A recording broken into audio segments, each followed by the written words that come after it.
പിതാവിന്റെയും പുത്രന്റെയും പരിശുദ്ധാത്മാവിന്റെയും നാമത്തിൽ ആമേൻ. അമ്മേ പരിശുദ്ധ അമ്മേ, അമ്മേ പരിശുദ്ധമേ, ദൈവമാതാവേ, കൃപാസനത്തിലൂടെ ഞങ്ങൾക്കും ഞങ്ങളുടെ ദേശത്തിനും അമ്മ മധ്യസ്ഥം തേടി തന്ന എല്ലാ അനുഗ്രഹങ്ങൾക്കും കൃപകൾക്കും ഞങ്ങളിപ്പോൾ ഹൃദയം നിറഞ്ഞ നന്ദി പറയുന്നു.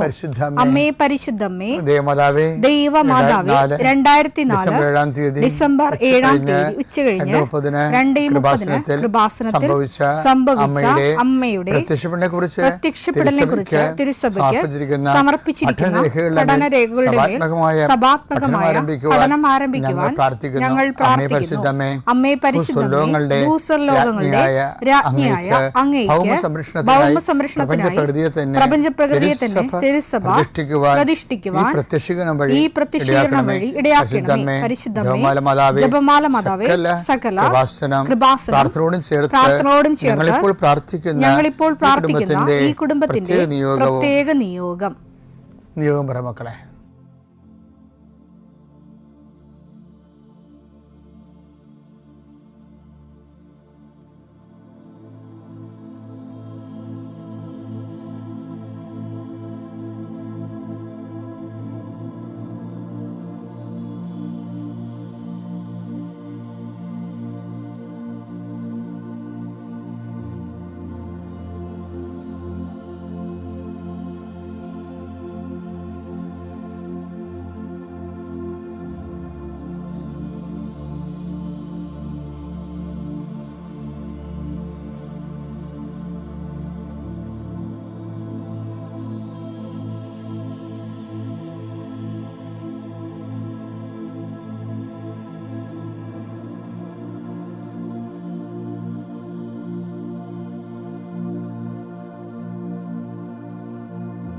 അമ്മയുടെ പ്രത്യക്ഷീകരണത്തിന്റെ ഈ അനുഗ്രഹവേളയിൽ ഞങ്ങൾക്ക് സാധിച്ചു തരുവാൻ കനിയണമേ. ആമേൻ. വിശ്വാസ പ്രമാണം. സർവശക്തനായ പിതാവും ആകാശത്തിന്റെയും ഭൂമിയുടെയും സൃഷ്ടാവുമായ ദൈവത്തിൽ ഞാൻ വിശ്വസിക്കുന്നു. അവിടുത്തെ ഏകപുത്രനും ഞങ്ങളുടെ കർത്താവുമായ ഈശോ മിശിഹായിലും ഞാൻ വിശ്വസിക്കുന്നു. ഈ പുത്രൻ പരിശുദ്ധാത്മാവിനാൽ ഗർഭസ്ഥനായി കന്യകാമറിയത്തിൽ നിന്ന് പിറന്ന് പൊന്തിയോസ് പീലാത്തോസിന്റെ കാലത്ത് പീഡകൾ സഹിച്ച് കുരിശിൽ തറയ്ക്കപ്പെട്ട് മരിച്ച് അടക്കപ്പെട്ട് പാതാളങ്ങളിൽ ഇറങ്ങി മരിച്ചവരുടെ ഇടയിൽ നിന്ന് 3-ാം നാൾ ഉയർത്ത് സ്വർഗത്തിലേക്ക് എഴുന്നള്ളി സർവശക്തിയുള്ള പിതാവായ ദൈവത്തിന്റെ വലതുഭാഗത്തിരിക്കുന്നു. അവിടെ നിന്ന് ജീവിക്കുന്നവരെയും മരിച്ചവരെയും വിധിക്കുവാൻ വരുമെന്നും ഞാൻ വിശ്വസിക്കുന്നു. പരിശുദ്ധാത്മാവിലും ഞാൻ വിശ്വസിക്കുന്നു. വിശുദ്ധ കത്തോലിക്കാ സഭയിലും പുണ്യവാന്മാരുടെ ഐക്യത്തിലും പാപങ്ങളുടെ മോചനത്തിലും ശരീരത്തിന്റെ ഉയർപ്പിലും നിത്യമായ ജീവിതത്തിലും ഞാൻ വിശ്വസിക്കുന്നു. ആമേൻ. സ്വർഗ്ഗസ്ഥനായ ഞങ്ങളുടെ പിതാവേ, അങ്ങയുടെ നാമം പൂജിതമാകണമേ. അങ്ങയുടെ രാജ്യം വരണമേ. അങ്ങയുടെ തിരുമനസ് സ്വർഗത്തിലെ പോലെ ഭൂമിയിലും ആകണമേ. അന്നു വേണ്ടുന്ന ആഹാരം ഇന്ന് ഞങ്ങൾക്ക് തരണമേ. ഞങ്ങളോട് തെറ്റ് ചെയ്യുന്നവരോട് ഞങ്ങൾ ക്ഷമിക്കുന്നത് പോലെ ഞങ്ങളുടെ തെറ്റുകൾ ഞങ്ങളോടും ക്ഷമിക്കണമേ. ഞങ്ങളെ പ്രലോഭനത്തിൽ ഉൾപ്പെടുത്തരുതേ, തിന്മയിൽ ഞങ്ങൾ രക്ഷിക്കണമേ. ആമേൻ. നന്മ നിറഞ്ഞ മറിയമേ, സ്വസ്തി. കർത്താവ് അങ്ങയുടെ കൂടെ സ്ത്രീകളിൽ അങ്ങ് അനുഗ്രഹിക്കപ്പെട്ടവളാകുന്നു. അങ്ങയുടെ ഉദരത്തിൻ ഫലമായി ഈശോ അനുഗ്രഹിക്കപ്പെട്ടവനാകുന്നു. പരിശുദ്ധ മറിയമേ, തമ്പുരാന്റെ അമ്മേ, പാപികളായ ഞങ്ങൾക്ക് വേണ്ടി ഇപ്പോഴും ഞങ്ങളുടെ മരണസമയത്തും തമ്പുരാനോട് അപേക്ഷിക്കണമേ. ആമേൻ. കർത്താവിന്റെ ഉന്നതമായ നാമത്തിന് സ്വസ്ഥം ചെയ്യും. കർത്താവിന്റെ വിശുദ്ധ പൗരോഹിത്യത്തെ മഹത്വപ്പെടുത്തണമേ. കർത്താവ് സഭയിലുള്ള സാന്നിധ്യം പ്രകടമാക്കണമേ. 40 വർഷം ഞാൻ അർപ്പിച്ച കൃപാന്റെ യുഗതിയാൽ കൃപാസനത്താരെ ജീവനോടെ പ്രത്യക്ഷപ്പെട്ട മാതാവിന്റെ മധ്യസ്ഥത്താൽ ഞാൻ മക്കളെ ഈശോ നാമത്തെ ആശീർവദിക്കുന്നു. കർത്താവെ, ജോലിയില്ലാത്തവര്, വീടില്ലാത്തവര്, ജീവിതത്തിൽ കലഹങ്ങളും ഭിന്നതകൊണ്ട് പിരിഞ്ഞു താമസിക്കുന്ന ജീവിത പങ്കാളികളെ, കുഞ്ഞുങ്ങളുടെ തെറ്റായ അവസ്ഥകൾ കണ്ട് വിഷമിക്കുന്ന മാതാപിതാക്കന്മാരെ, ശാരീരികമായ രോഗങ്ങളെ അവസരപ്പെടുന്നതും രോഗം ആകുന്നതിന് സമയമെടുക്കുന്നില്ല എന്ന് ഓർത്ത് ഉത്കണ്ഠപ്പെടുന്നവരെയും സമർപ്പിച്ച് പ്രാർത്ഥിക്കുന്നു. ഇന്ന് യാത്ര ചെയ്യുന്നവരെ, ഇന്നത്തെ യാത്രയ്ക്ക് വേണ്ടി വിവിധമായ ഒരുക്കിയിരിക്കുന്ന ലക്ഷ്യങ്ങൾ, കണ്ടുമുട്ടുന്ന വ്യക്തികൾ, സംസാരിക്കുന്ന സംഭാഷണങ്ങൾ, എഴുതുന്ന രേഖകൾ, ഒപ്പിടുന്ന ഡോക്യുമെൻറ്റുകൾ, പങ്കെടുക്കുന്ന ഇൻ്റർവ്യൂകൾ, സെൻഡ് ചെയ്യുന്ന മെസ്സേജുകൾ എല്ലാം കർത്താവിൻ്റെ കൃപയാൽ നിറയപ്പെടാനും, ഇപ്പോൾ ഞങ്ങൾ കയ്യിലെടുത്തിരിക്കുന്ന രേഖകൾ ഞങ്ങൾ ജീവിതമാർഗം കണ്ടെത്തുന്ന ഓരോ തൊഴിലിടങ്ങൾ, ഞങ്ങളിപ്പോൾ എവിടെയാണ് നിൽക്കുന്നത്, എന്തിനു വേണ്ടിയാണ് നിൽക്കുന്നത്, ആ അനുഗ്രഹ സ്ഥലങ്ങളെ ഇപ്പോൾ നീ ആശീർവദിക്കണമെന്ന് പ്രാർത്ഥിക്കുന്നു. ഇന്നത്തെ യാത്രയ്ക്ക് വേണ്ടി വിധവിധമായ ഒരുക്കിയിരിക്കുന്ന ലക്ഷ്യങ്ങൾ, കണ്ടുമുട്ടുന്ന വ്യക്തികൾ, സംസാരിക്കുന്ന സംഭാഷണങ്ങൾ, എഴുതുന്ന രേഖകൾ, ഒപ്പിടുന്ന ഡോക്യുമെൻറ്റുകൾ, പങ്കെടുക്കുന്ന ഇൻ്റർവ്യൂകൾ, സെൻഡ് ചെയ്യുന്ന മെസ്സേജുകൾ എല്ലാം കർത്താവിൻ്റെ കൃപയാൽ നിറയപ്പെടാനും, നീ ഇന്ന് തിരികെ എത്തുന്ന സമയത്ത് കർത്താവിൻ്റെ കൃപ നിന്നെ നിറഞ്ഞു നിന്നുകൊണ്ട് സന്തോഷം വന്ന് ഉറങ്ങുവാനും, ഇന്നത്തെ ദിവസം മുൻനിർത്തി നീ കണ്ടുമുട്ടുന്ന ഓരോ നിമിഷങ്ങളെയും, നിൻ്റെ ഓരോ സമയങ്ങളെയും, സന്ദർഭങ്ങളെയും എല്ലാം സംരംഭങ്ങളെയും പരിശുദ്ധമ്മ ദൈവമാതാവിൻ്റെ മധ്യസ്ഥത്തിൽ രാത്രിയും തിരിച്ചെത്തുന്നവരെ കർത്താവിൻ്റെ നാമത്തിൽ മാതാവിൻ്റെ മധ്യസ്ഥതയും ഞാൻ നിൻ്റെ ജീവിതത്തെയും നിൻ്റെ കുടുംബത്തെയും ഈശോ നാമത്തെ ആശീർവദിക്കുന്നു. എൻ്റെ പ്രിയപ്പെട്ടവരെ, നമ്മൾ വാഗ്ദാന പേടകത്തെ നമ്മുടെ ജീവിതത്തിൻ്റെ മർമ്മപ്രധാനമായ സമയത്ത് വാഗ്ദാന പേടകം സകല വാഗ്ദാനങ്ങളുടെയും പൂർണ്ണതയായ യേശുവിനെ എങ്ങനെ സമീപിക്കാം, നമ്മൾ ഈ 4 ദിവസങ്ങളായിട്ട് 4 കാര്യങ്ങൾ കണ്ട്. 1-ാം ദിവസം വിശ്വാസം എന്ന് കണ്ട്, 2-ാം ദിവസം നമ്മൾ വിശുദ്ധി എന്ന് കണ്ട്, 3-ാം ദിവസം നമ്മുടെ യോഗ്യത എന്ന് പറയുന്നത് മാനസാന്തരമാണ്, 4-ാം ദിവസം വിനയമാണ്. വിനയത്തോടെയാണ് നമ്മൾ ഈശ്വരനെ സമീപിക്കേണ്ടത്. യാക്കോബ് 4:6 അവിടുന്ന് കൃപാവരം ചൊരിയുന്നു. അതുകൊണ്ടാണ് ഇങ്ങനെ എഴുതിയിരിക്കുന്നത്. ദൈവം അഹങ്കാരികളെ എതിർക്കുകയും എളിമയുള്ളവർക്ക് കൃപ കൊടുക്കുകയും ചെയ്യുന്നു. അപ്പം മെയിൻ സംഭവം അഹങ്കാരമാണ്. ശരിക്കും നമ്മൾ എളിമപ്പെടുന്നതിന് ആദ്യം വേണ്ടത് അഹങ്കാരത്തിൽ നിന്നാണ്. അഹങ്കാരം ഇല്ലാതിരുന്നാൽ തന്നെ ഓട്ടോമാറ്റിക്കായിട്ട് നമ്മൾ എളിമയുടെ സ്റ്റാറ്റസിലേക്ക് വരും. ഞാൻ ഈ ദിവസങ്ങളൊരു വൈദികയുടെ ധ്യാനത്തിൽ പോയായിരുന്നു. അവിടെ ഒരു ആൻ്റണി ഇട്ടിക്കുമെന്ന് തരത്തിലാണ് ധ്യാനിപ്പിച്ചത്.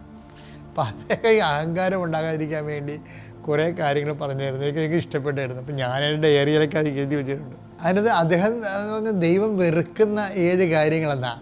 അതിന് അദ്ദേഹം സുഭാഷിതങ്ങളെ കോട്ട് ചെയ്തത്. ദൈവം വെറുക്കുന്ന 7 കാര്യങ്ങൾ. സുഭാഷിതം 6:16 എടുത്ത്. കർത്താവ് വെറുക്കുന്ന 6 കാര്യങ്ങളുണ്ട്. 6 കാര്യങ്ങളുണ്ട്. ഏഴാമതൊന്നു കൂടി അവിടുന്ന് മ്ലേച്ഛമായി കരുതുന്നു. ഗർവ് കലർന്ന കണ്ണ്.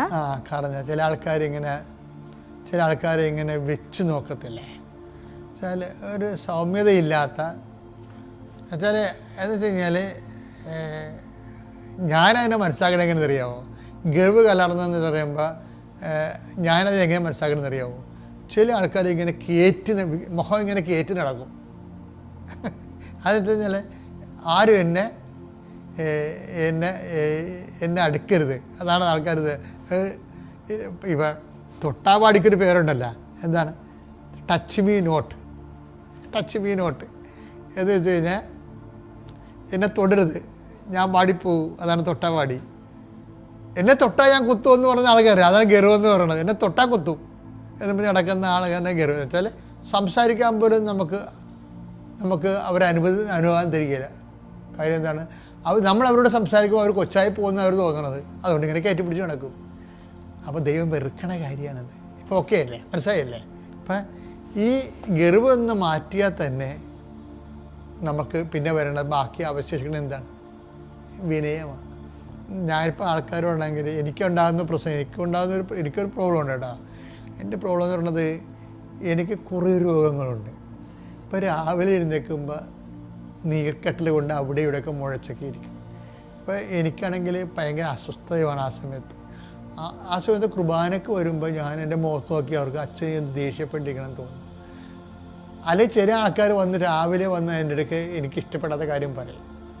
അപ്പോഴും എൻ്റെ മുഖം ദേഷ്യം വരും. പക്ഷേ ഞാൻ കുറേ ട്രൈ ചെയ്യുന്നുണ്ട്. വെച്ചാൽ എന്താ പ്രശ്നം വെച്ചാൽ ഏറ്റവും നമ്മളെക്കാൾ താഴ്ന്നവരുടെ എപ്പോഴും നമ്മൾ പുഞ്ചിരിയോടെ തന്നെ നിൽക്കണം. അവർക്ക് എന്തെങ്കിലും നമ്മളോട് അവർക്കൊരു ബന്ധം നമ്മളോടൊരു ഇൻട്രാക്ട് ചെയ്യാൻ തോന്നുന്നത് അവർക്ക് വെച്ചാൽ അവർ വേറെ ആരും ഉണ്ട്. നമ്മൾ ദൈവത്തിന് നിറഞ്ഞു നിൽക്കുന്ന ആൾക്കാരല്ലേ. അപ്പോൾ നമ്മളെ സഹായിക്കാൻ നമുക്കല്ലേ പറ്റത്തുള്ളൂ. വേറെ ആൾക്കാർക്ക് ദൈവം എന്ന് പറഞ്ഞ നടക്കുന്ന ആൾക്കാർ സഹായിക്കാൻ പറ്റത്തുള്ളൂ. അപ്പോൾ ആൾക്കാരെ കാണുമ്പോൾ ഇന്നലെ ഒരു സാക്ഷ്യമുണ്ടേ, എനിക്ക് ഭയങ്കര ഇഷ്ടപ്പെട്ടു. എന്താ സാക്ഷ്യം വെച്ചാൽ അവർ പറയണത് വെച്ചാൽ, ഞാൻ ആൾക്കാരോട് കാണുമ്പോൾ അവരെ പുഞ്ചിരിക്കും, എന്നിട്ട് ഞാൻ അവരോട് ചെന്ന് ചോദിക്കും സുഖമാണോ. ചിലപ്പോൾ ആദ്യമൊക്കെയാണെങ്കിൽ എനിക്ക് അതാണ് രസം. അത് മാളവികാന്ന് പറഞ്ഞൊരു നോൺ ക്രിസ്ത്യനാണ് അത് പറഞ്ഞിരിക്കണത്. ഞാൻ ഞെട്ടിപ്പോയി. എനിക്ക് മാളവിക പറയണേ, ഞാൻ പണ്ടങ്ങനെയല്ല, ഞാനിങ്ങനെ കലകുമ്പിട്ട് നടക്കത്തുള്ളായിരുന്നു. ഇപ്പം അങ്ങനെയല്ല. ഇവിടെ പോയി എടുത്തപ്പോൾ ഞാൻ ആരെങ്കിലും വഴി വെച്ച് കണ്ട അങ്ങോട്ട് ചെന്ന് ചോദിക്കും, ചേട്ടാ സുഖമാണ്, എന്താ വിഷമിച്ചിരിക്കണത്. അപ്പോൾ അവരെന്തെങ്കിലും പറയും. ചിലപ്പം ഭാര്യ ആശുപത്രിയിലാണ്, അപ്പോൾ ഞാൻ പ്രാർത്ഥിക്കാം, ഞാൻ ഉടമ്പടിയെക്കുറിച്ച് പറയും. പിന്നെ അവർക്ക് ചേട്ടാ പൈസ വല്ലതും വേണം, എൻ്റെ ഉണ്ടെങ്കിൽ കുറച്ച് പൈസ അതിലുണ്ട്, അപ്പോൾ സഹായിക്കാൻ തയ്യാറാണ്. അപ്പം മറ്റുള്ളവരെ സഹായിക്കാനുള്ളവരാണ് പുഞ്ചിരിച്ചുകൊണ്ട് നടക്കുന്നത്. പുഞ്ചിരി ഒരു തുറന്നിട്ട വാതിലാണ്. നിങ്ങൾക്ക് ഇടമുണ്ട് കർത്താവിൻ്റെ നാമത്തിൽ. കർത്താവ് പറഞ്ഞില്ലേ, ഞാൻ പരദേശിയായിരുന്നു, നിങ്ങൾ എന്നെ സ്വീകരിച്ചു എന്ന് പറഞ്ഞില്ലേ. ഈ പരദേശിയെ സ്വീകരിക്കുന്ന നമ്മുടെ കൂട്ടത്തിൽ ഉള്ള ആൾക്കാരെ ആവശ്യമുള്ള സ്വീകരിക്കാനാണ് ഈ പുഞ്ചിരി. അപ്പം അത് എളിമയുടെ ഒരു ഭാഗമാണത്. പിതാവിൻ്റെയും പുത്രൻ്റെയും പരിശുദ്ധാത്മാവിന്റെ നാമത്തിൽ. ഹലോ, ആദ്യമായിട്ട് യേശുവിനും മാതാവിനും നന്ദി പറയുന്നു. ഞാൻ ആദ്യമായിട്ട് ഉടമ്പടി വന്ന് എടുത്തത് 26/6/2024 ഒരുപാട് കാര്യങ്ങൾ അമ്മ സാധിച്ചു തന്നു. ഒരുപാട് കാര്യങ്ങൾ എനിക്കമ്മ സാധിച്ചു തന്നു. അതിൽ ആദ്യമായിട്ട് ഞാൻ എൻ്റെ 75 ലക്ഷം കടവുമായിട്ടാണ് ഈ 75 ലക്ഷം കടമായിട്ട് എന്ത് ചെയ്യുമെന്നിട്ട് എന്ത് ചെയ്യണമെന്നറിയാണ്ട് ഞാൻ നിൽക്കുമ്പോൾ എന്നോട് കുറച്ച് ആൾക്കാർ എന്നോട് പറഞ്ഞു, ഈ കൃപാസനത്തിൽ വന്നു കഴിഞ്ഞാൽ ഉടമ്പടി എടുത്തു കഴിഞ്ഞാൽ അച്ഛനെ കണ്ടു കഴിഞ്ഞാൽ നിൻ്റെ എല്ലാ പ്രശ്നങ്ങളും മാറും എന്ന് പറഞ്ഞു. പിന്നെ എൻ്റെ വീട് വിൽക്കാൻ വേണ്ടിയിട്ട് കുറേ ആൾക്കാർ വന്നു. 50 ലക്ഷം എല്ലാം പറഞ്ഞു. എന്നിട്ടും അത് വീട് എടുക്കുന്നില്ല, എന്തോ തടസ്സങ്ങളായി. എനിക്ക് കടവുള്ളതുകൊണ്ട് എങ്ങനെയെങ്കിലും അത് ജപ്തിൻ്റെ വക്കിലായിരുന്നു. കടവുള്ളതുകൊണ്ട് എങ്ങനെയെങ്കിലും അത് വിറ്റ് ഒഴിവാക്കി ഇതാക്കണമെന്ന് വെച്ചാൽ ഒന്നും നടക്കുന്നില്ല. ഞാൻ ഇവിടെ വന്നു. വൈഫ് ആദ്യം ഉടമ്പടി എടുത്തു പോയി 3 മാസമാകുമ്പോൾ പുതുക്കാൻ വേണ്ടി വന്നു വരുമ്പോൾ ഞാനും ഉടമ്പടി എടുത്ത് ഞാനും ഇവിടുന്ന് എനക്കും ഉടമ്പടി എടുക്കണം തോന്നി. ഇത് ഒറ്റക്ക് പ്രാർത്ഥിക്കുമ്പോൾ ഞാൻ ഈ വിശ്വാസ പ്രമാണം ജപമാല ഇതെല്ലാം ചെല്ലാൻ എനക്കും തോന്നി. ഞാൻ എല്ലാം പഠിച്ചു, കാണാപ്പാടം പഠിച്ചു. പിന്നെ കഴിഞ്ഞ കൊല്ലം ജപമാല റാലിയിൽ നമ്മളെല്ലാവരും പങ്കെടുത്തായിരുന്നു. ജപമാല റാലിയിൽ 20 കിലോമീറ്ററോളം നടന്നു. 20 കിലോമീറ്റർ ഉണ്ടോ എന്നറിയില്ല. നടന്നു മടുത്തു, ഇതായി, ഞാൻ ഓപ്ഷനായി. ഞാൻ ആദ്യമായിട്ടാണ് ഇത്രയും കിലോമീറ്റർ ഒന്നിച്ച് നടക്കുന്നത്. അതിൻ്റെ ഇതിൽ ഞാൻ കൊന്തയും ചൊല്ലിക്കൊണ്ട് തന്നെയാണ് നടന്നു എല്ലാവരും ഒന്നിച്ച് പോയത്. ആർത്തുങ്കൽ പള്ളിയിലെത്തിയ അപ്പോഴത്തേക്ക് ഞാൻ ക്ഷീണിതനായി, മൊത്തം തളർന്നു പോയി. പിന്നെ എനിക്കൊരു തണുത്തൊരു കാറ്റ് പോലെ വന്നു, നമ്മൾ മൊത്തം ശരീരം മൊത്തം തണുത്തു. അതൊക്കെ എനിക്ക് തോന്നിയ അഭിഷേകം കിട്ടി, എനിക്ക് ബന്ധത്തിനുള്ള അഭിഷേകം കിട്ടി. പിന്നെ എനിക്ക് കൂടുതൽ വിശ്വാസമായി. യേശുവിനോടും മാതാവിനോടും ഭയങ്കര വിശ്വാസമായി.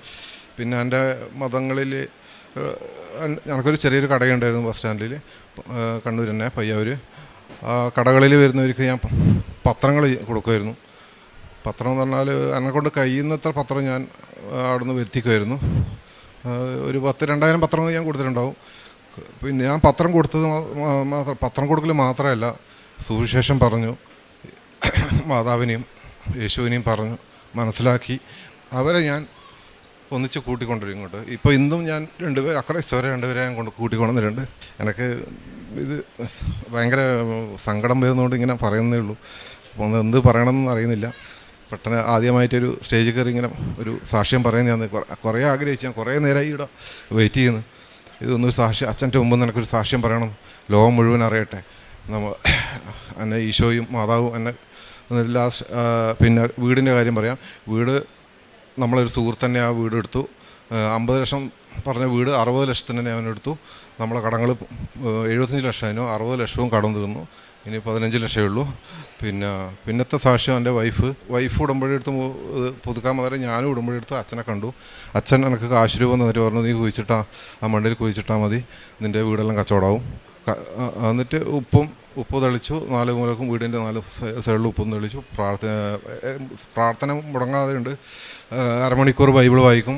കടകളിലിരുന്നിട്ട് കംപ്ലീറ്റ് സമയം കിട്ടുമ്പോൾ എല്ലാം ജപമാല ചൊല്ലും. എല്ലാം കംപ്ലീറ്റ് കാണാപ്പാടം എനിക്കറിയായിരുന്നു. പിന്നെ ഞാൻ അറിയാത്ത കാര്യങ്ങൾ എന്നെപ്പറ്റി ഈ ബൈബിളിൽ അറിയാത്ത കാര്യങ്ങൾ സിസ്റ്റർമാരെല്ലാം കടയിൽ വരുമ്പോൾ ഞാൻ ചോദിച്ച് മനസ്സിലാക്കും. പിന്നെ എനിക്കൊന്ന് വൈഫിൻ്റെ ജോലി ഉണ്ടായിരുന്നു. വൈഫ് ജോലിക്ക് ഇൻ്റർവ്യൂവിന് പോയി നോക്കുമ്പോൾ ഒരു വലിയ ഹോസ്പിറ്റലായിരുന്നു. നോക്കുമ്പോൾ 30 പേരും കാറ്റുണ്ട്. ആ ഒരാളെ സെലക്ട് ചെയ്തില്ലു. ഞാൻ നോക്കും, ആ ഹോസ്പിറ്റലിന് മുമ്പിൽ മാതാവിൻ്റെ രൂപമുണ്ട്. മാതാവേ പറഞ്ഞ, ആ മാതാവ് എൻ്റെ വൈഫിന് തന്നെ ഈ ഹോസ്പിറ്റലിൽ തന്നെ ജോലി കിട്ടണേ. എന്നിട്ട് ഞാൻ പ്രാർത്ഥിച്ചിട്ട് വന്നു. ഒരു 2 ദിവസം കഴിയുമ്പോൾ എൻ്റെ സുഹൃത്ത് ഈ ഹോസ്പിറ്റലുമായിട്ടുള്ള ബന്ധങ്ങളുള്ളതാണ്. ആ സുഹൃത്ത് വിളിച്ച് പറഞ്ഞ് പിറ്റത്തെ മാസം മുതൽ ജോലിക്ക് കയറിക്കോന്ന് പറഞ്ഞു. അവിടുന്ന് ചെറിയൊരു ഇൻ്റർവ്യൂ ഉണ്ടായിരുന്നു. ആ ഇൻ്റർവ്യൂവിൽ അവൾ പാസ്സായി. അതിൽ അവിടെ ജോലി ചെയ്ത് കൊടുക്കുന്നത്. അത് വൈഫ് കാശ് രൂപം കൊണ്ട് ഇൻ്റർവ്യൂവിന് പോയായിരുന്നു. അതുമാത്രമല്ല, നമ്മൾ വന്ന് ബൈബിൾ വായിക്കുമ്പം ഇതും കൂടി ബൈബിൾ വായിച്ചു പ്രാർത്ഥിച്ച് കഴിഞ്ഞിട്ടാകുമ്പം നമ്മളെ ആവശ്യങ്ങൾ മാതാവിനോട് പറഞ്ഞ് കരഞ്ഞ് പ്രാർത്ഥിക്കുമായിരുന്നു. മാതാവ് എപ്പോൾ എൻ്റെ ഒന്നിച്ച് തന്നെയുണ്ട്. എനിക്ക് മനസ്സിലായത് വേറൊരു കാര്യമാണ്. സാധാരണ ഞാൻ നീല കാശ് രൂപമാണ് ഇവിടുന്ന് ഉടമ്പടി എടുത്താൽ കിട്ടുന്നത്. പക്ഷേ അതിൽ കളർ മാറിപ്പോയി. കളർ എന്ന് പറഞ്ഞാൽ ഒരു പച്ച കളറാണ് വന്നത്, ഒരു ഫ്രണ്ട് ബ്ലൂ ആണ്. അത് അന്നേരം തന്നെ അത് പറയുമ്പോൾ തന്നെ നമ്മൾ മൊത്തം ശരീരം കുളിരും. നമ്മൾ ആരോടും ഇത് ഞാൻ പറയും, സാക്ഷ്യങ്ങളെല്ലാം പറയും. ഈ പത്രം കൊടുക്കുമ്പോൾ എൻ്റെ അനുഭവങ്ങളും കാര്യമെല്ലാം പങ്കുവെക്കും. കുറേ ആൾ കൂടുതലും ഒന്ന് പറയാനുള്ളത്, കൂടുതലും ക്രിസ്ത്യൻസിനാണ് പത്രം മേടിക്കാനും മടി. ക്രിസ്ത്യൻസിലുള്ള എല്ലാവരും അല്ല, ചിലവർക്ക് പത്രം കൊടുക്കുമ്പോൾ നമ്മൾ കുറ്റപ്പെടുത്തലും അപമാനിക്കലും. ഞാൻ എന്നിട്ട് പറയും, ഞാൻ ഒരു മുസ്ലിം എന്നിട്ട് എൻ്റെ കൊന്ത ഞാൻ കാശ് രൂപം കാണിച്ചു കൊടുത്തു തരാം. ആൾക്കാർ പത്രങ്ങൾ ചോദിച്ച് മേടിക്കും നമ്മളോട്. എന്ന് പറഞ്ഞാൽ അവർ വീട്ടിൽ പോയി അവർക്ക് മനസ്സിന് ഭയങ്കര അലട്ടുന്നു. ഞാൻ ഒരു മുസ്ലിമായി ഞാൻ ഒരു പത്രം കൊടുത്തിട്ട് മേടിച്ചില്ല. എന്നിട്ട് എൻ്റെ ഫോൺ നമ്പർ എൻ്റെ കവറിനകത്തുണ്ടാവും. ആ കവറിൻ്റെ ഇതിൽ പ്രിൻ്റ് അടിച്ചിട്ടുണ്ട്. ആ നമ്പറിൽ അവർ വിളിച്ചിട്ട് പറയും, ക്ഷമിക്കണം, സോറി, നമ്മൾ അറിയില്ല, നിങ്ങൾ അതിൻ്റെ അഡ്രസ്സും കാര്യങ്ങളും എല്ലാം പറയണം. അത് ചില ആൾക്കാർ എന്തെങ്കിലും എന്തെങ്കിലും അച്ഛൻ വെറും ഇത് അച്ഛൻ പറയുന്ന വിശ്വാസവും ഇല്ല. ഞാൻ പറഞ്ഞു, നിങ്ങളൊന്ന് പോയി നോക്കിയിട്ട് പറ, വെറുതെ ഇല്ലാത്ത കാര്യങ്ങൾ പറഞ്ഞു ഇതാക്കണ്ട. ഞാൻ ഫേസ്ബുക്കിലും അതുപോലെ ഫേക്ക് ന്യൂസ് ഒരുപാട് കണ്ടിട്ടുണ്ട്.